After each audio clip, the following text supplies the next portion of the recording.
mangga namin bago makuha. Ang daming antik. May mangga, syempre hindi mawawala ang alamang.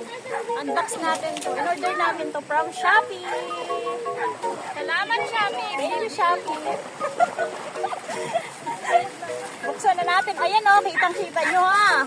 Fresh pa sa lalagyan, binuksan namin. Ay, kadilag. Mura lang to mga ka-good vibes.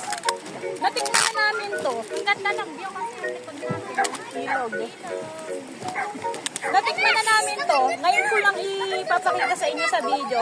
Siyempre, bago ko naman ito i-promote, kailangan natikman muna. Masarap to.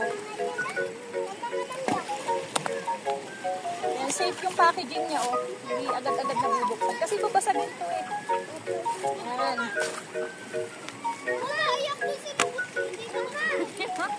Yung mga aso. Babalik naman tayo. Babalik tayo. Hindi, babalik tayo, anak. Ano, hindi tayo uuwi? Ganun. May dala din pala natin si ano. Lagayan ng alamang, ah.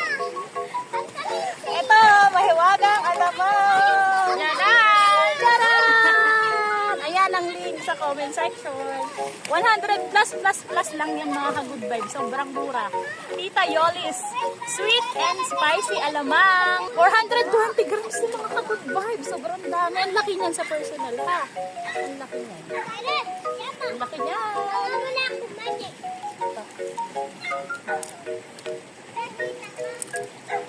Ang sarap niya. Natikman ko na kasi ito. Kaya sabi ko order ulit ako. I-share ko na sa inyo para naman may alam kayo kung saan may masarap na alamang. Lalo marami na yung mangga. Kaso bago pa ng mangga. Meron namang nabibili sa bayan kaso pidyang kilo. Eh dahil meron naman ditong mangga sa amin, paghirapan na lang kunin. Saan natin? Wow! Ay! Tumulok. Masarap din yung ulam yan. Oo, masarap to. Inuulam ko to. Laki kahapon. Ayan. Naasa na lang yung alamang. Baik natin. Yan yung nag-terminate na marang alamang. Ano? Sold ang pagligo nyo. Ligo na natin sa sayaan. Mami, ako kanta. Ang sarap. Rona, ikaw yun. Lagyan kita, Rona.